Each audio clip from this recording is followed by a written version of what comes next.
Maya Chen's fingers moved across the digital tablet with practiced precision, each stroke of the stylus leaving trails of luminescent color that floated in the air before settling into the holographic canvas. The apartment's smart walls had dimmed to simulate pre-dawn light, though outside her narrow window the city's vertical gardens glowed with bioluminescent moss that never truly went dark. She'd been awake since 4, lost in the intricate scales of a dragon's wing, when her neural implant buzzed with an incoming message. The text materialized in her peripheral vision, courtesy of the basic comm lens she'd refused to upgrade for 7 years. Victoria's engagement celebration tonight. 7 p.m. sharp. The venue requires formal attire, please make an effort this time. Mother, Maya dismissed the message with a blink, watching it dissolve into pixels. She returned her attention to the dragon, adding shadow to the creature's eyes. Around her, the studio apartment breathed with the quiet hum of old technology, a recycled air filtration unit, a protein synthesizer that only produced 3 flavors, furniture she'd assembled herself from reclaimed materials. In a city where everyone lived in smart homes that anticipated their every need, where surfaces changed texture and color on command, where walls could become windows to anywhere in the world, Maya's space felt almost archaeological. She set down the stylus and stood, her knees protesting slightly. The apartment wasn't small by historical standards, but in New Shanghai's vertical sprawl where the Chen family owned an entire sky tower level, it was practically a closet. 400 square feet of deliberately chosen simplicity. The walls displayed her own murals rather than AR projections. The plants were real, requiring actual water and care. Even her drawing tablet was 3 generations old, its holographic display flickering occasionally, a glitch she'd learned to work around. On her desk, next to the tablet, sat a physical photograph in an actual frame, a rarity in an age when most people stored memories in cloud consciousness. Her grandmother, Mei Chen, held a younger Maya in the image, both of them laughing at something outside the frame. Next to it, sealed in archival plastic, rested an envelope with "Open on your 28th birthday" written in Mei's precise handwriting. Maya had opened it 37 days ago, the memory surfaced unbidden, sharp as broken glass. 7 years earlier, sitting in a lawyer's office that occupied 3 floors of the Qin Tower, walls transparent and overlooking the city's glittering expanse. The lawyer, an AI-human hybrid with eyes that never quite focused on one thing, had explained the terms with mechanical precision. 51% controlling interest in Qin Digital Media. Valued at 2.3 billion credits. Locked in trust until her 28th birthday. Inaccessible, invisible, unmentionable, why?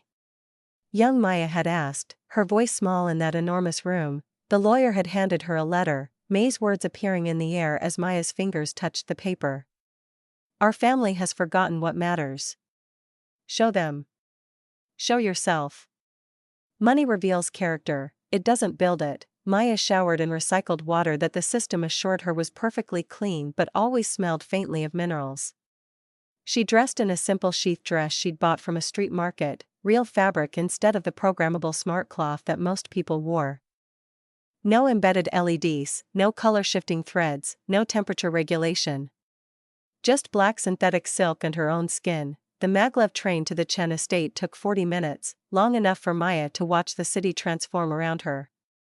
Her neighborhood gave way to mid-tier residential blocks, then commercial zones where holographic advertisements competed for retinal attention, then finally the Platinum District where buildings didn't just touch the clouds, they generated them, atmosphere processors creating private weather systems for the residents inside.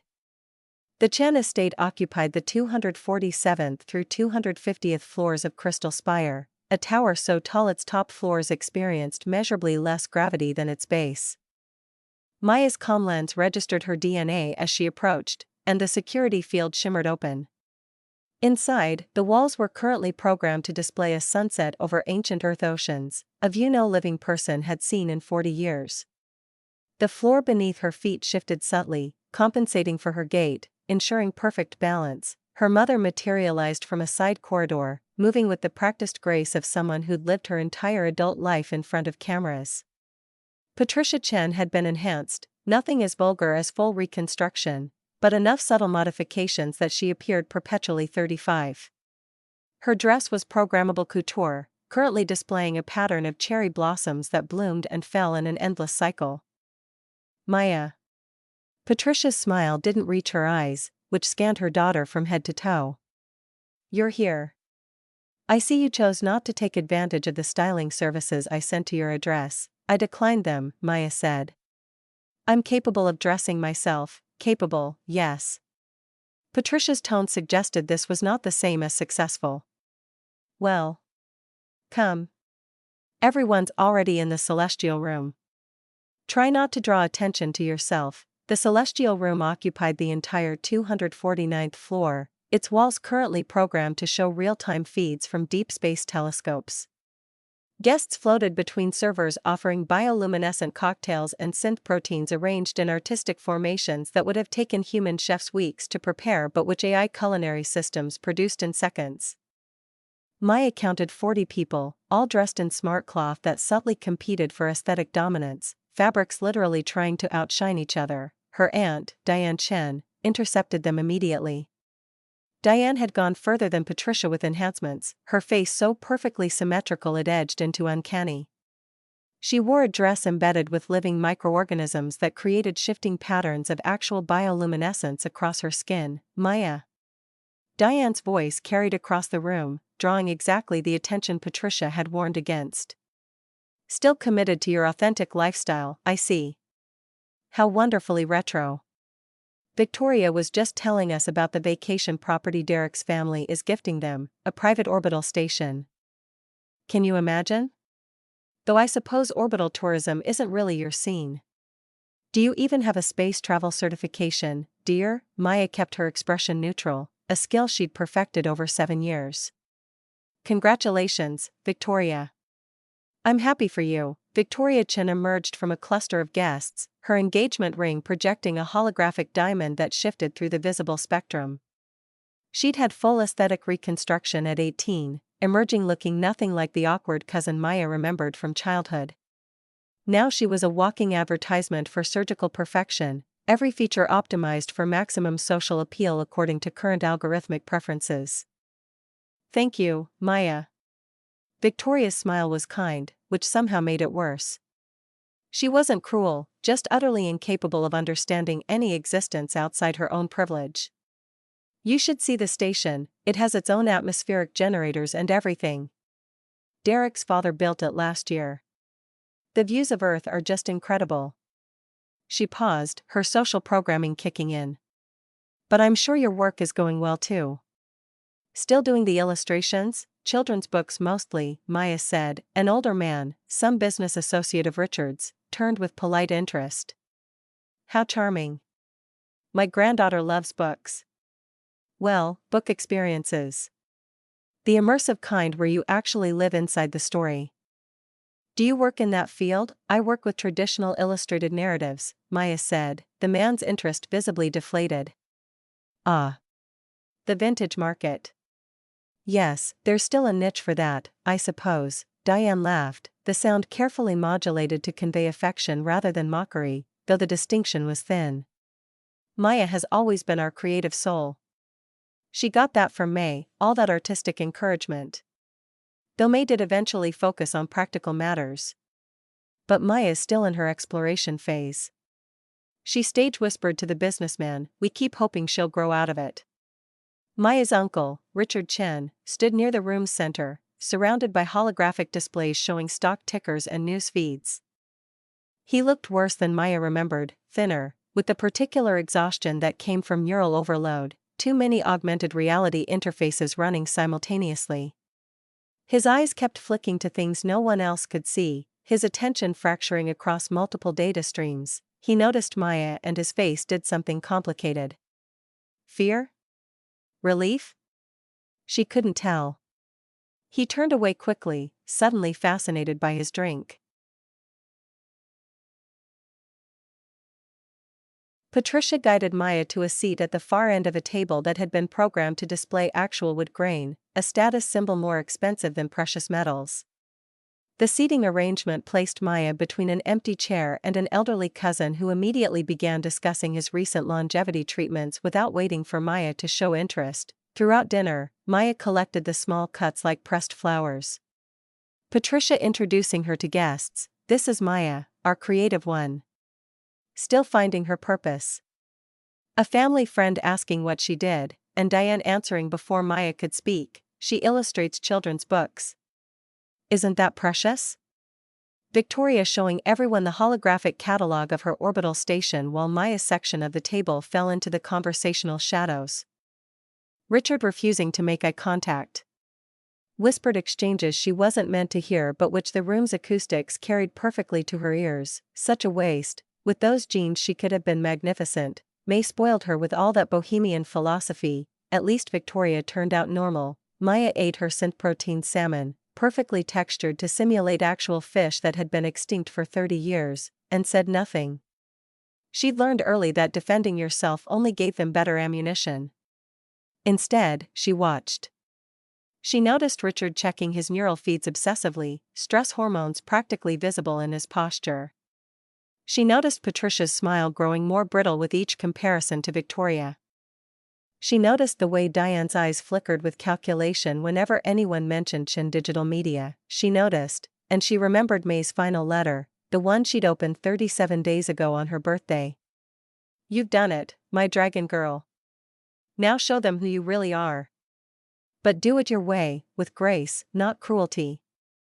The best revenge is living well and staying true." Halfway through the meal, Diane's voice cut through the ambient conversation. "So Maya, are you seeing anyone? Or are you married to your career?" The question landed with surgical precision, designed to wound in multiple directions. Maya set down her fork with deliberate care. "I'm focusing on my work right now. I'm about to launch something important." Patricia jumped in, her voice too bright, too fast. "She means a new book." "How lovely.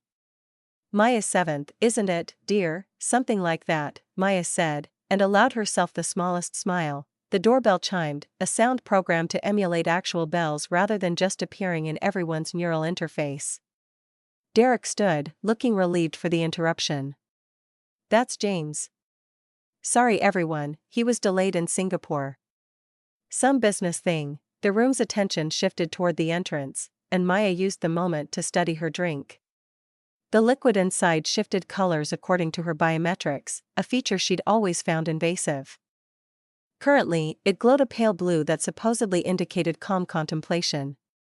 The algorithm had no way of knowing about the chaos underneath. The man who entered the celestial room moved like someone comfortable in spaces designed to intimidate.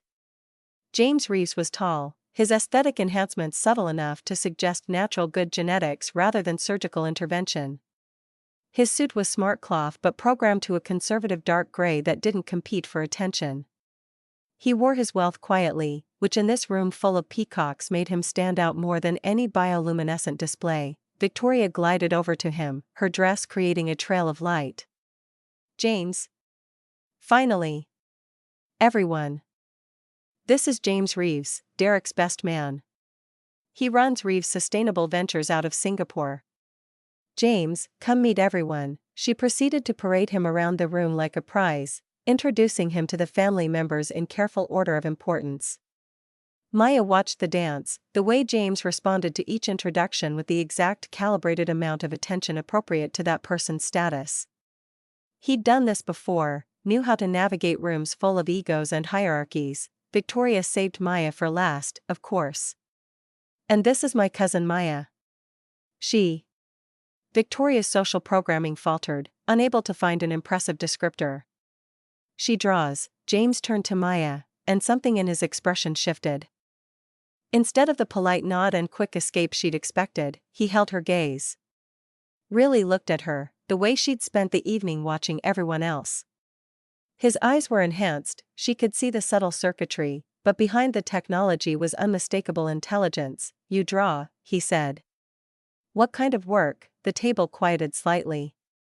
No one had expected him to engage. Maya met his eyes steadily. "Children's books mostly. Nothing that would interest someone in venture capital, I imagine." James moved closer, ignoring the empty seats of honor next to Richard and Victoria. He sat down beside Maya, his attention fully present in a way that felt almost shocking after hours of ambient distraction. "Try me."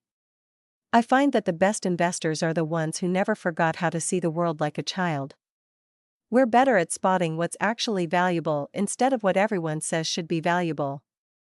The words hung between them, weighted with something more than polite conversation. Maya felt her neural implant buzz with multiple incoming messages, her mother, Diane, Victoria all demanding her attention through private channels. She blinked them all away unread. Well, Maya said, choosing her words with the care of someone placing pieces on a game board, my latest is about a dragon who everyone thinks is dangerous. The villagers are terrified of her, convinced she's hoarding treasure to keep it from them. James leaned in, and Maya caught the scent of him, something clean and organic, not the artificial pheromones most people wore. And is she is hoarding something, Maya said. But it's not gold. It's books. She's been collecting knowledge for centuries, sounds like she's the smartest one in the story. Maya allowed herself a small smile. She is. But here's the twist, she's also been anonymously funding the village's entire library system for decades. Building schools. Sending children to university. The villagers don't find out until it's almost too late. James's eyes never left hers.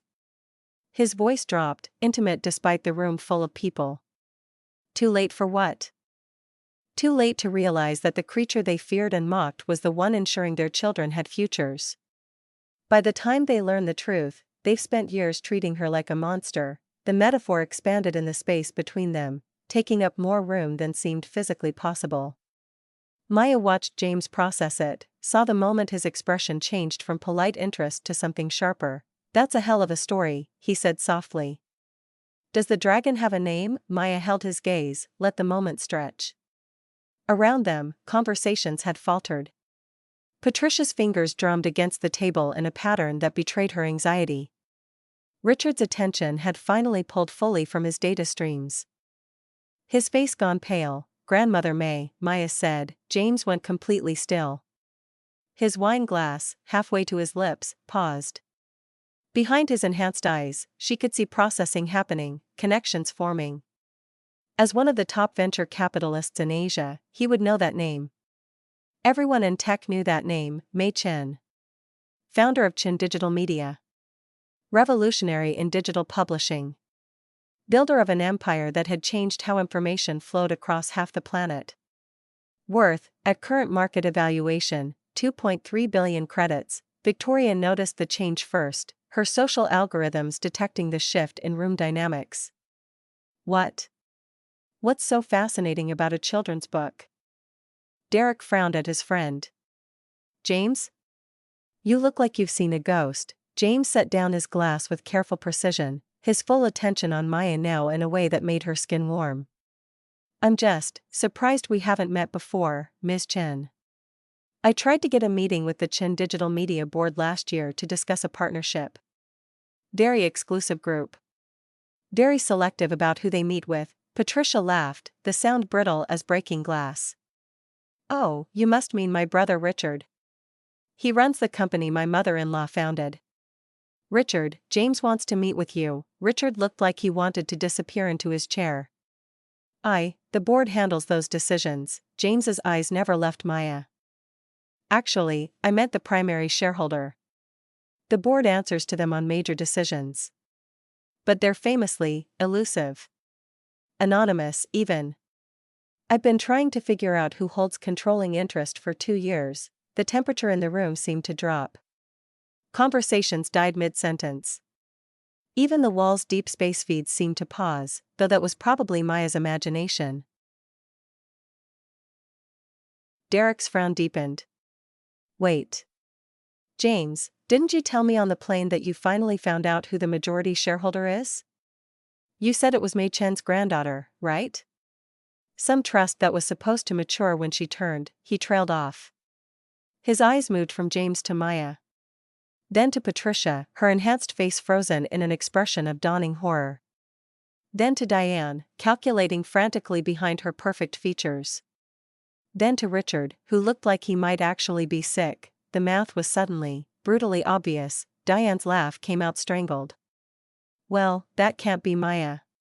She lives in that tiny apartment and drives that ancient hover car and Maya set down her fork. The gesture was gentle, but in the silence it sounded like a gavel. She looked at her mother first, then at Diane, then at Victoria's confused face. Finally, she let her gaze settle on Richard, who wouldn't meet her eyes. When she spoke, her voice was quiet, steady, utterly calm. 28, she said. The trust released last month. On my birthday, Patricia's wine glass slipped from her fingers. In the reduced gravity of the 249th floor, it fell in slow motion, rotating as it descended, red liquid spiraling out in a perfect helix before both glass and wine hit the programmed wood floor with a sound like the world cracking open. The silence lasted exactly 3 seconds before the room exploded into chaos. Maya watched it happen as if from a great distance, her heart steady despite the maelstrom she'd unleashed. Patricia's voice cut through first, shrill and disbelieving. Maya, what are you talking about? Diane was already on her feet, her bioluminescent dress pulsing erratically with her elevated heart rate. This is absurd, she's joking. Victoria turned to Derek, her perfect face finally showing genuine emotion, confusion edged with panic. Derek, what is he talking about? Richard stood so abruptly his chair toppled backward, the anti-gravity compensators barely catching it before it hit the floor. His face had gone from pale to gray, and Maya could see his neural implant flickering with emergency messages he was desperately trying to manage. Maya. Can we speak privately? Maya remained seated, her hands folded in her lap with the same calm she'd maintained through 7 years of subtle condescension. No, Uncle Richard. I think we should do this here.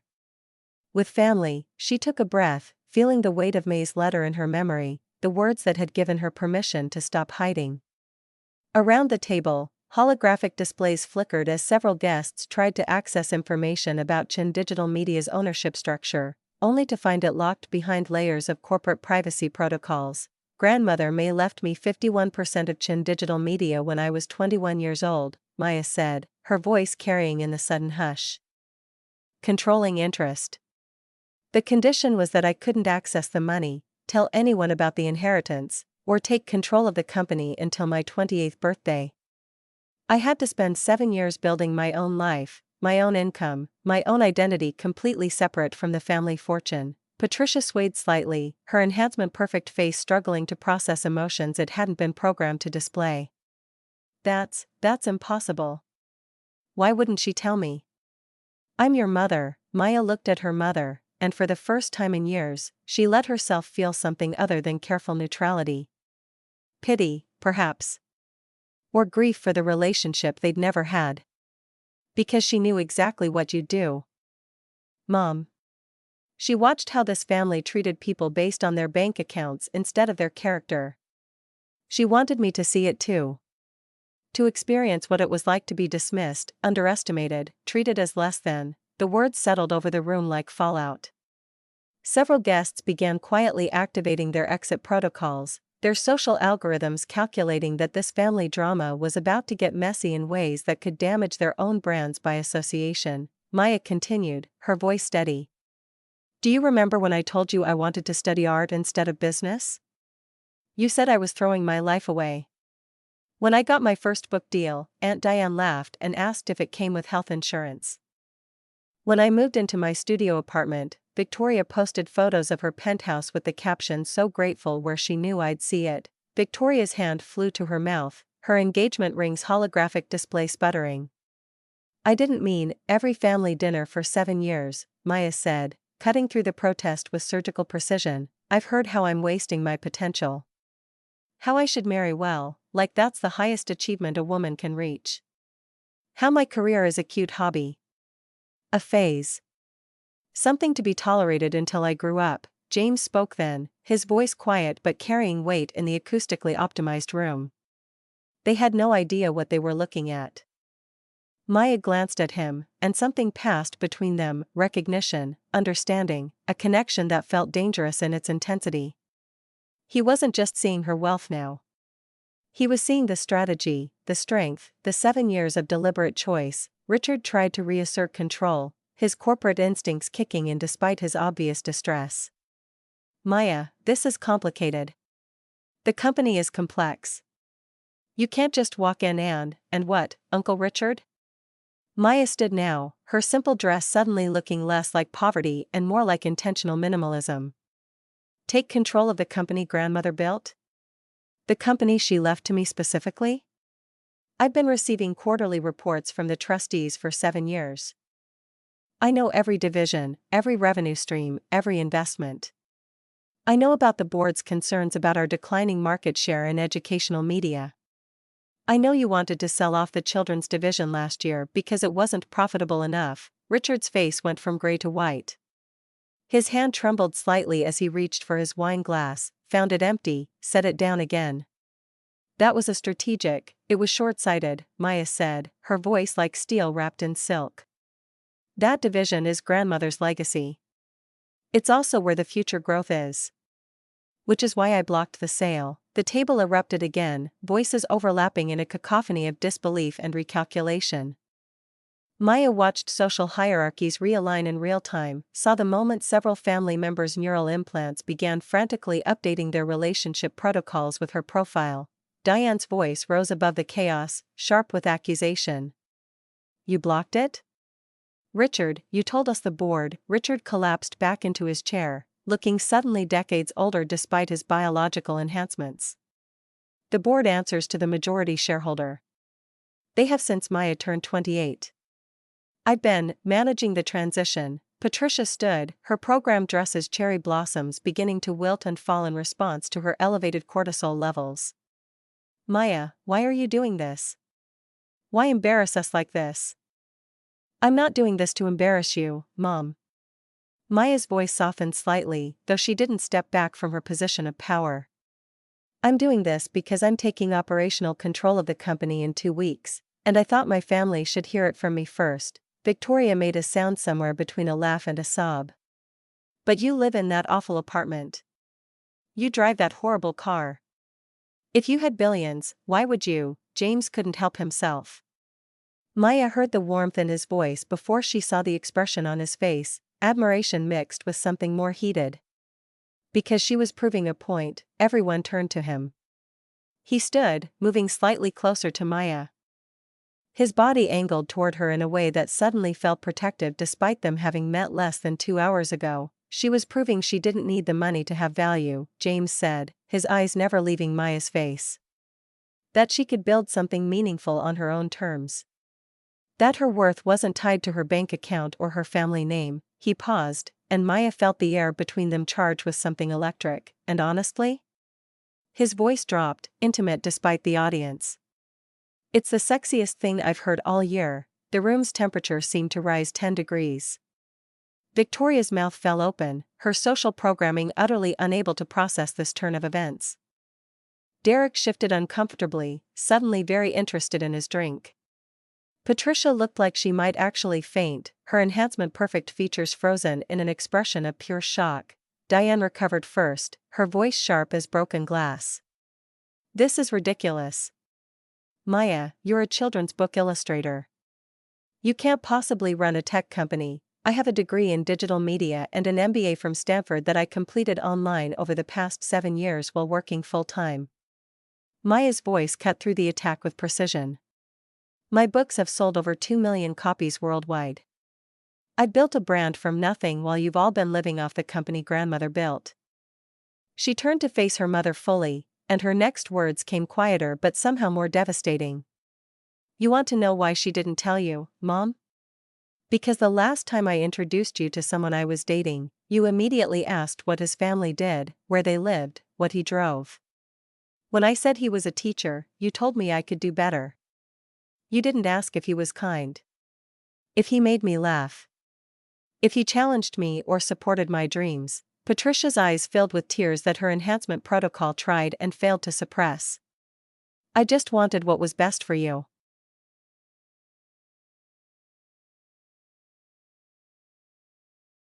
No, Maya said, and the word landed like a verdict. You wanted what looked best to your friends. There's a difference. She reached into her small purse, real leather, not smart material, and pulled out her phone. The device was 3 generations old, but it connected flawlessly to the room's holographic projection system. Documents bloomed into the air above the table, 3-dimensional and undeniable, stock certificates showing 51% ownership, her name in letters that glowed against the deep space backdrop. Board meeting minutes spanning 7 years, showing her votes and directives transmitted through her trustees. Financial statements tracking the company's trajectory. Her strategic plans outlined in meticulous detail. Partnership proposals with literacy nonprofits, deals with international schools, a comprehensive platform for diverse children's authors that would revolutionize educational media. This is what I've been building, Maya said, her hand moving through the holographic data with practiced ease. Not just my illustration career, that was always part of a larger plan. I've been developing content, identifying market gaps, and preparing to reposition Chin Digital Media as the leader in educational technology and ethical children's media. She pulled up another layer of documents, and the room's remaining guests leaned forward despite themselves. The plans were brilliant, anyone could see that. A complete reimagining of the company's direction that honored May's original vision while pushing into markets Richard had been too conservative to pursue. Grandmother didn't just want me to inherit money, Maya said softly. She wanted me to inherit purpose. She wanted someone who understood that media shapes young minds, and that responsibility matters more than profit margins. James stepped closer, his attention focused entirely on the data streaming through the air. This is the meeting I've been trying to get for 2 years, Maya turned to him, allowing herself a small smile. Is it? I run a sustainable tech fund focused on companies that prioritize social impact alongside returns. His voice had shifted into business mode, but underneath Maya heard something else, genuine excitement, intellectual engagement. We've been looking for the right partner in children's educational media. Someone who actually understands that market reach and ethical responsibility aren't mutually exclusive. Sounds like we should talk, Maya said. James moved closer still, and the air between them seemed to shimmer with more than holographic projections. His voice dropped, meant just for her despite their audience. I'd like that. My assistant will call yours on Monday. Maya met his eyes, let herself be bold in a way she'd carefully avoided for 7 years. I don't have an assistant yet. I've been doing everything myself. James's smile was slow, appreciative, slightly dangerous. Even better. Then you'll call me yourself? The chemistry between them was so palpable that even the room's environmental controls seemed to respond, adjusting temperature and humidity to compensate for elevated biological readings. Victoria's voice cracked through the moment, high and desperate. This is insane. Maya, you've been lying to us for 7 years. Maya turned to her cousin, and her expression softened slightly. Not cruel, just honest. I haven't lied once. I just didn't correct your assumptions. Every time you asked what I did, I told you, I'm an illustrator. I never said that's all I was. Every time you assumed I was struggling, I let you assume it. Because I wanted to see who you all were when you thought I had nothing to offer you. She looked around the table, meeting each person's eyes in turn. Grandmother was right. Money doesn't reveal character, it obscures it. But the absence of money? That reveals everything. Patricia's tears were flowing freely now, streaking through her enhancement makeup in ways the algorithms hadn't anticipated. So this whole time, you've been judging us? No, Mom. Maya's voice gentled. I've been learning who actually loves me and who loves what they think I can do for them. There's a difference. James had been watching this entire exchange with an expression that made Maya's skin warm. When he spoke, everyone turned to listen. Can I say something? The room waited. I came to this dinner expecting a standard engagement party. Polite conversation, champagne toasts, maybe some networking. Instead, I've just watched the most captivating display of strategic thinking, emotional intelligence, and quiet power I've seen in years. He moved to stand beside Maya, not touching her but close enough that his presence felt like a statement. His body language was protective without being possessive, supportive without presuming ownership. Maya, I didn't know who you were when I sat down. I didn't know about the inheritance or the company or any of this.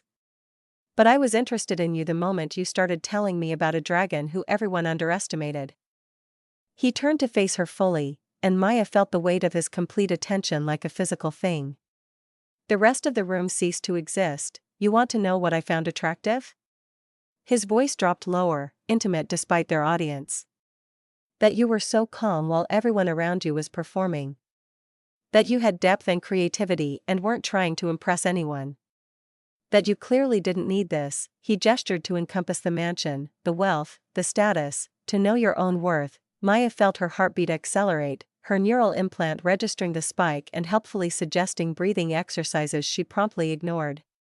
Careful, she said softly. You're going to make people think you're interested in me.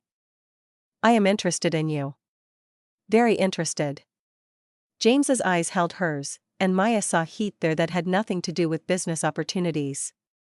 And now I have to figure out if you'll go to dinner with me despite my interest in your company, or because you think I might be worth your time regardless. That's a very good question, Mr. Reeves. I have a lot of very good questions. His smile was slightly crooked, genuinely warm. Think you could spare me a few hours to ask them? Maybe somewhere that isn't. He glanced at the stunned family members, still frozen in various states of shock. Here, Maya made her decision in the space of a heartbeat. Actually, yes, she turned back to the table. Her demeanor shifting from confrontational to gracious, proving she could navigate any social situation when she chose to. Victoria, congratulations on your engagement. I mean that sincerely. Derek seems like a good man, and I hope you're very happy. Victoria nodded mutely, still processing. Uncle Richard, my lawyer will contact you tomorrow about the transition timeline. You'll stay on in an advisory capacity if you choose. You're good at operations, you just think too small. Richard's expression flickered between relief and resentment before settling on exhausted acceptance. Maya saved her mother for last, stepping closer and letting her voice soften. Mom, I'm not doing this to hurt you. I'm doing this because I need you to see me. Really see me. Not who you wish I was or who would be easier for you to explain to your friends. Just me. Patricia's tears were falling freely now, her programmed dress completely wilted, petals covering the floor like evidence of destruction. I don't know what to say. You don't have to say anything tonight. Maya reached out, touched her mother's hand briefly. But maybe we can have coffee this week? Just us. And you can ask me questions, and I'll tell you the truth about the last 7 years. Patricia nodded, unable to speak. Maya picked up her purse, her thrift store, real leather purse that had survived 7 years of deliberately modest living. She turned to James and felt the future shift, potential branching out in ways she'd carefully avoided for so long. There's a diner about 3 miles from here. Best pie in the city, open till midnight. Feel free to follow me if you're interested. James was already moving toward the door. I'm very interested. They walked out together, and behind them the room erupted into chaos again, accusations, denials, frantic calls to lawyers and financial advisors. But the door closed, muffling it all to background noise. The elevator descent felt like falling through layers of reality. Maya watched the city scroll past through the transparent walls, the vertical gardens glowing in the darkness. The traffic streams of hovercars weaving between buildings. Beside her, James stood close enough that she could feel his warmth. That was remarkable, he said quietly. That was necessary, Maya replied. The elevator opened onto the private garage level. Maya's beat-up hovercar looked almost comically out of place among the sleek vehicles programmed with the latest everything. James walked her to it, his expression somewhere between disbelief and delight. This is really your car, this is really my car. Maya ran her hand along its dented hull with genuine affection. 15 years old. I've replaced most of the components myself. It gets me where I need to go. And you really live in a studio apartment? I really do. Although I'm thinking of upgrading to a 2-bedroom. I need more space for my studio equipment. She paused, then added with deliberate honesty, not because I couldn't afford more. Because I don't want more. James leaned against her car, studying her face in the garage's dim lighting. You're not going to buy a mansion? A sports car? A private orbital station?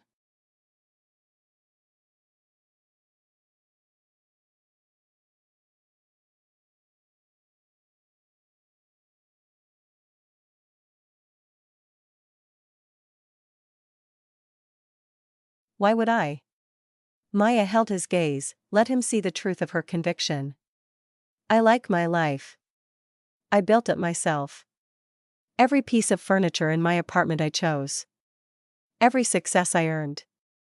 That matters more to me than. She waved back toward the tower above them. Whatever that is, you're remarkable, James said, and the words felt like discovery. You know that. Maya stepped closer, emboldened by adrenaline and 7 years of careful restraint finally breaking. Tell me something, James.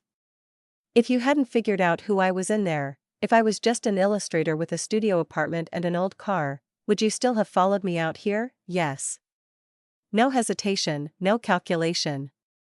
Because you're the only person in that house who seemed real. Everyone else was performing.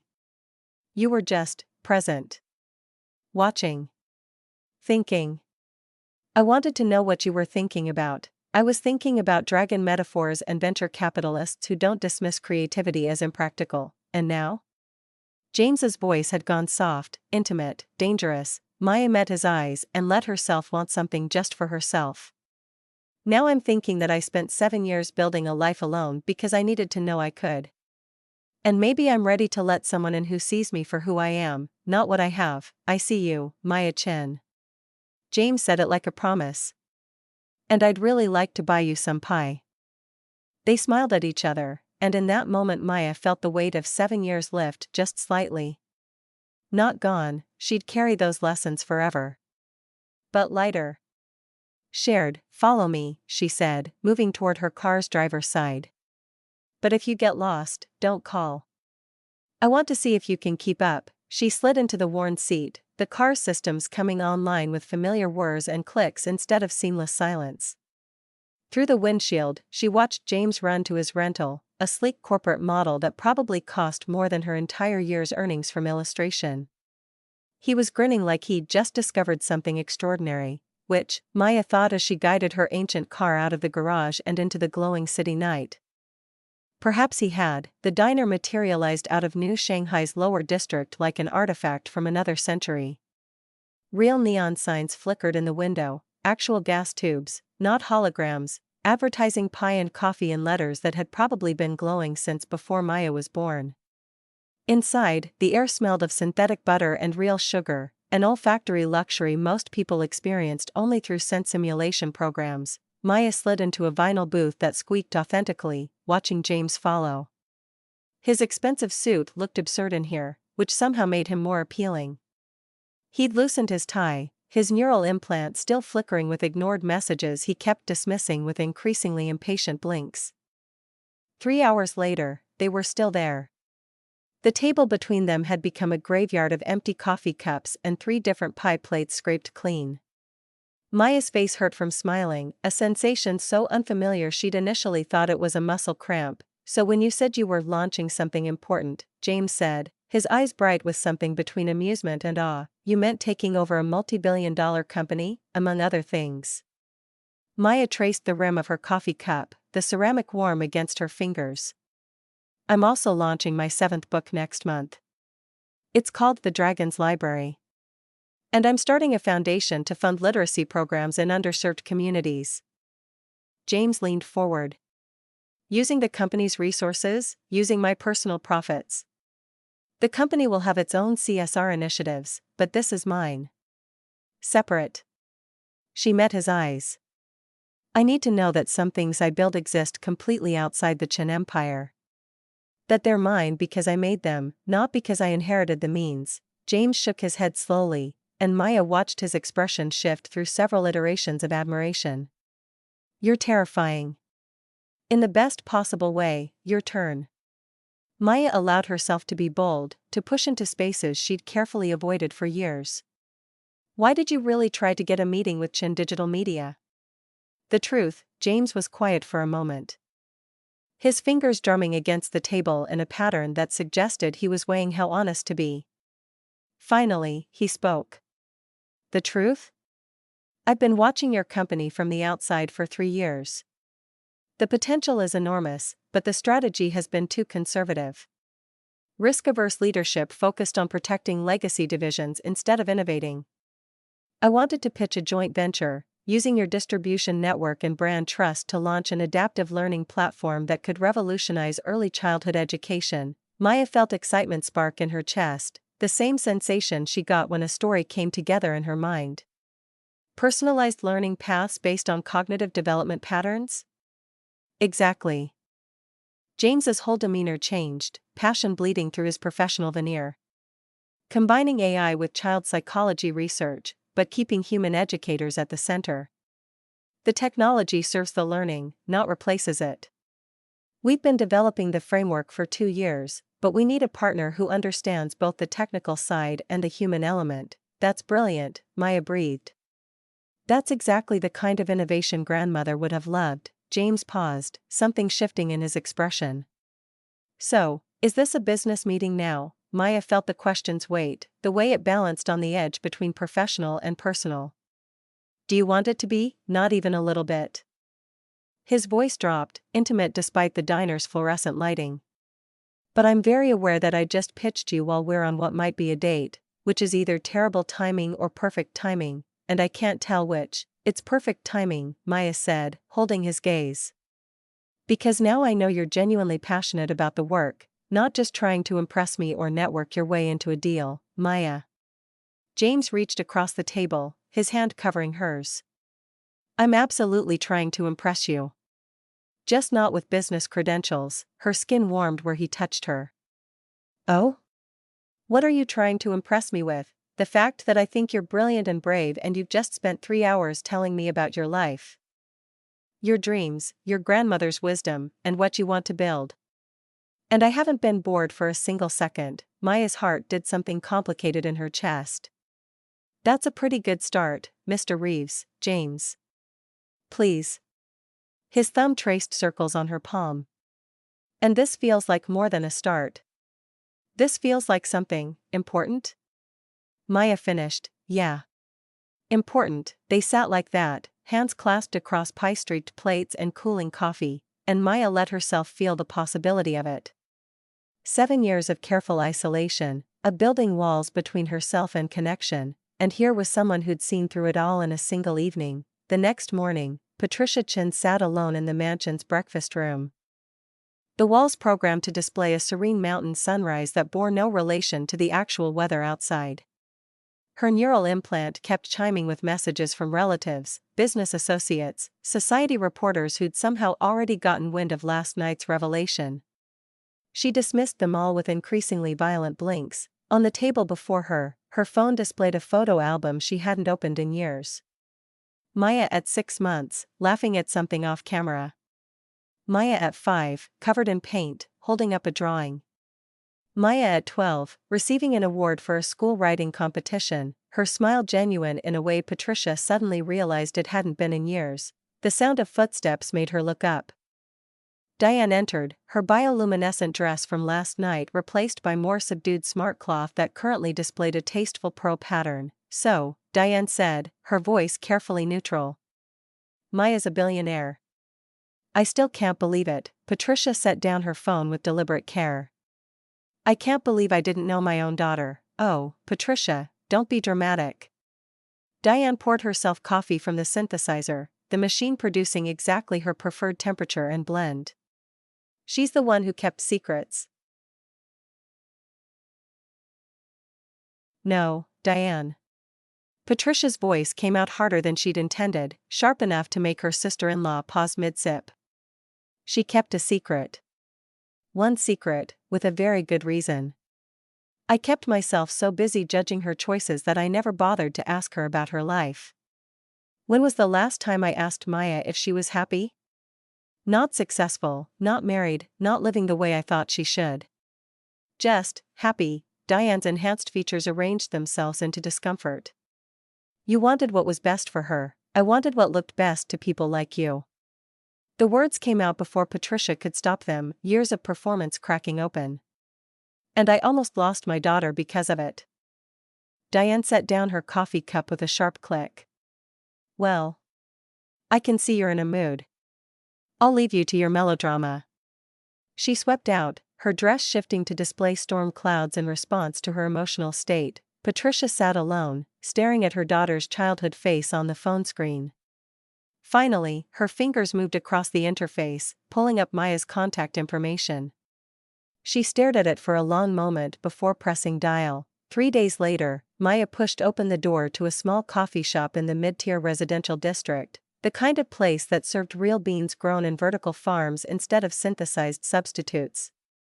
Her mother sat at a corner table, her hands wrapped around a cup she clearly hadn't touched.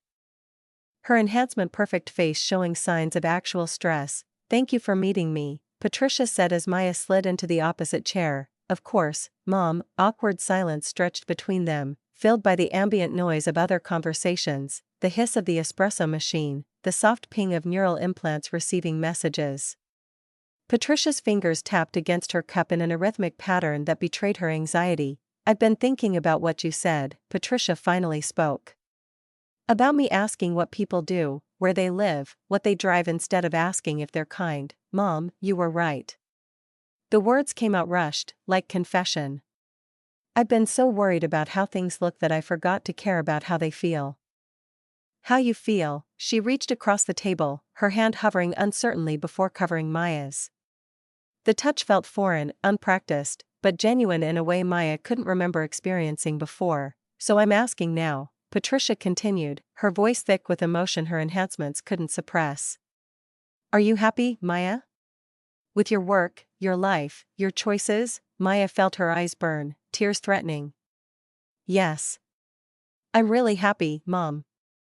For the first time in a long time, I feel like I'm exactly where I'm supposed to be." Patricia's face crumpled slightly, relief and grief mixing in her expression. "Tell me about your books. Really tell me. I've never actually asked you about your process. Your stories, why you chose this path," and Maya did. She talked about how illustrations could convey emotions that words couldn't capture, about the responsibility of creating stories for minds still forming their understanding of the world. She showed Patricia her portfolio on her tablet, the images floating between them in holographic detail. She shared May's letters, the ones that had guided her through 7 years of deliberate isolation. Patricia cried, her enhancement protocols completely overwhelmed by genuine emotion. Maya hugged her, and for the first time since childhood, it felt real. 6 months later, Maya stood at the head of a conference table on the executive floor of Chin Tower. The walls displaying real-time data from every division of Chin Digital Media. The board sat around her, some physical, some holographic projections from across the globe, all watching with expressions ranging from respect to barely concealed anxiety. "The educational platform beta launches in 3 markets next week," Maya said, her hands moving through the holographic display to highlight key metrics. "Early testing shows engagement rates 40% higher than our projections. More importantly, learning outcomes are tracking 25% above traditional methods." Uncle Richard nodded from his seat, looking healthier than he had in years. The stress lines had eased from his face. His neural implant no longer flickering with constant emergency alerts. "The traditional divisions have stabilized as well. Your strategy of honoring the legacy while innovating for the future seems to be working." Maya caught movement in her peripheral vision and turned slightly. James stood in the doorway, technically not part of this meeting but clearly unable to stay away. He wore his work face, professional and focused, but when their eyes met something heated passed between them. His firm was partnering on the educational platform, which meant they'd spent the past 6 months in constant collaboration. It also meant they'd spent the past 6 months discovering exactly how combustible their chemistry became when intellectual challenge mixed with physical attraction. Maya finished the presentation, fielding questions with the confidence that came from knowing her material inside and out. As the board members disconnected, their holograms winking out one by one, Richard approached her. "Your grandmother would be proud, Maya. You've done in 6 months what I couldn't do in 10 years, Maya softened her expression. "You held it together, Uncle Richard. You kept it stable. That mattered. I just get to do the fun part, building something new." Richard's smile was genuine, relieved. "You're generous. I underestimated you." "We all did, I know," Maya said simply. "But grandmother didn't." "That's what matters." After Richard left, James crossed the room to her. His hand found the small of her back, a touch that had become familiar over months of stolen moments between meetings, late-night work sessions that turned into something more, dinners that started as business and ended as decidedly not. "Dinner at your place or mine?" he asked, his voice pitched low enough that it wouldn't carry beyond the room's privacy fields. Maya felt warmth spread through her chest. "Actually, I want to show you something." She took him to her studio apartment, the space unchanged despite the numbers in her bank account. James looked around, shaking his head in what she'd learned to recognize as fond exasperation. "You really haven't moved, not yet. I told you, I like my life. I built this space myself. Why would I leave it just because I have money now?" James pulled her close, his hand settling on her waist with practiced ease. "Your family must think you're crazy. My mother is slowly coming around." Maya leaned into him, feeling the solid warmth of his body against hers. "Last week she asked if she could see my studio. She actually looked at my work. Really looked. She said she didn't realize how beautiful it was." "It is beautiful," James murmured against her hair. "You're beautiful. And I'm completely gone on you, you know that." Maya pulled back enough to meet his eyes, a smile playing at her lips. "I had a suspicion. You do follow me around a lot." "I prefer to think of it as strategic proximity to the most interesting person I've ever met." "Interesting? That's the word you're going with." James's voice dropped, intimate and heated. "I have a lot of words. Brilliant. Creative. Sexy as hell. Occasionally terrifying in meetings. Completely captivating. Should I keep going?" Maya answered by kissing him, her hand sliding up to tangle in his hair. The kiss deepened, 7 months of building tension finally finding release. When they pulled apart, both breathing harder, James rested his forehead against hers. "I'm moving back from Singapore permanently," he said. "My firm is opening an office here so I can be close to the Chin Digital Partnership." Maya's heart stuttered. "Is that the only reason you're staying?" "You know it isn't." His hands tightened on her waist. "I'm staying because you're here. Because this," he gestured between them, "is more valuable than any deal I've ever made." "That's very smooth, Mr. Reeves." "I'm very serious, Ms. Chin." His eyes held hers, no humor now, just intensity. "I fell in love with you over pie in a diner while you explained your philosophy on children's media literacy. That's not something I'm walking away from." Maya felt her breath catch. "You love me, completely. Is that okay?" "It's better than okay." Her voice came out softer than she'd intended, vulnerable in a way she'd spent 7 years avoiding. "Because I love you too. And I've spent 7 years learning exactly what kind of person I want in my life. Someone who sees me. Really sees me." "I see you, Maya Chin. All of you. And you're extraordinary." They kissed again, and this time neither of them were thinking about stopping. 1 year later, Maya stood on a terrace overlooking the Mediterranean, the real one, not a holographic simulation. The island resort where Victoria's wedding was taking place occupied a small archipelago off the Amalfi coast, accessible only by private transport. The architecture was deliberately anachronistic, designed to evoke old Earth luxury with modern sustainability, solar capture surfaces disguised as traditional tile. Atmospheric processors hidden in ornamental gardens. James adjusted his collar beside her, his hand finding hers with the unconscious ease of long practice. They both wore subtle rings on their left hands, matching bands of reclaimed metal that Maya had designed herself. "Ready to face the family?" he asked. Maya squeezed his hand. "With you?" "Always." Inside, Patricia spotted them immediately and crossed the room with purpose. Her embrace was warm, genuine, the kind of hug Maya had dreamed of as a child but only started receiving in the past year. "Maya, sweetheart." "James. I'm so glad you're here."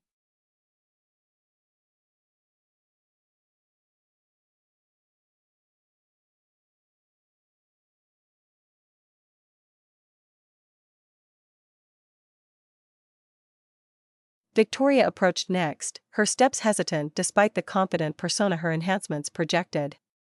She looked beautiful, her wedding dress a masterpiece of programmable fabric that shifted through subtle variations of white and cream, but her eyes showed genuine nervousness. "Maya. I'm so glad you came. I wasn't sure you would after everything. Maya felt the old hurt, but it had dulled over months of healing, of building new patterns with her family. Of course I came. Your family, Victoria. And I meant what I said, I'm happy for you. Victoria's enhanced features showed relief. I've been following the company news. What you're building is amazing. I was wrong to dismiss your work. I was wrong about a lot of things. We all were still growing up, Maya said gently. We still are. I sent your books to my friend's daughter. Victoria's smile turned genuine. She's obsessed with the dragon stories. She says she wants to be brave like Grandmother May. Maya felt warmth bloom in her chest. That means everything to me. Thank you. They hugged, and it felt real. Not perfect, not erasing years of casual cruelty, but real. A beginning, the reception filled with music, real musicians playing instruments instead of AI-generated soundscapes. Maya found herself relaxing into the celebration, James's presence beside her a constant anchor. She watched her family, Patricia laughing with an old friend, Richard talking animatedly about the company's new direction, even Diane attempting what might have been an apologetic smile from across the room. Derek's father gave a toast about partnership, about building life together brick by brick. Then Patricia stood, and the room quieted. Maya felt James's hand tighten on hers. I'd like to say something, if I may, Patricia said, her voice carrying despite the lack of amplification. To my daughter, Maya. Maya looked up, meeting her mother's eyes across the room. A year ago, I thought I knew what success looked like. I thought it was enhancement and status and living in the right district with the right people. I thought it was about appearances. About what we could show the world. Patricia's voice wavered slightly. My daughter taught me something different. She taught me that real success is having the courage to build a life that matters to you, not to everyone else. That character isn't something you can program or purchase, it's something you prove through choices. Patricia moved closer to where Maya sat, her eyes bright with unshed tears. Maya, you spent 7 years showing us who you really were, and I was too blind to see it. You were never the one who needed to grow up. I was. Thank you for not giving up on me. Thank you for giving me the chance to finally be the mother you deserved. The room was silent, the kind of silence that holds emotion too big for words. Maya stood, crossing to her mother, and they embraced while 200 guests watched. Later, as the celebration wound down and the Mediterranean stars blazed overhead, Maya and James stood at the terrace railing. The water below glittered with bioluminescent organisms, creating patterns that no algorithm could have designed. Your mother's speech, James said quietly. That was something, yeah. Maya leaned into him, feeling the solid warmth of his body, the steady rhythm of his heartbeat. 7 years ago, I thought the point was proving I didn't need them. Turns out the point was giving them the chance to see who they could become. Very wise, Ms. Chen, I have my moments. Mr. Reeves, James turned her to face him, his hands framing her face with careful reverence. Marry me, Maya's breath caught. We're already wearing rings, those were promises. I'm asking for forever. His eyes held hers, intense and certain. Marry me, Maya. Build this life with me. Not because it makes sense for the business or because it's what people expect. Because I love you and I want to spend every day watching you change the world. Maya felt tears slip down her cheeks, the salt taste of them mixing with laughter. Yes. Yes, absolutely yes. They kissed as the stars wheeled overhead and the future stretched out before them, uncertain and full of possibility. Maya thought of May. Of the 7 years of isolation that had taught her who she was, of the family slowly learning to see beyond surfaces. She thought of dragons hoarding knowledge, of villages learning too late, of stories that taught children that true value came from character, not appearance. And she thought that maybe, just maybe, her grandmother had known exactly what she was doing.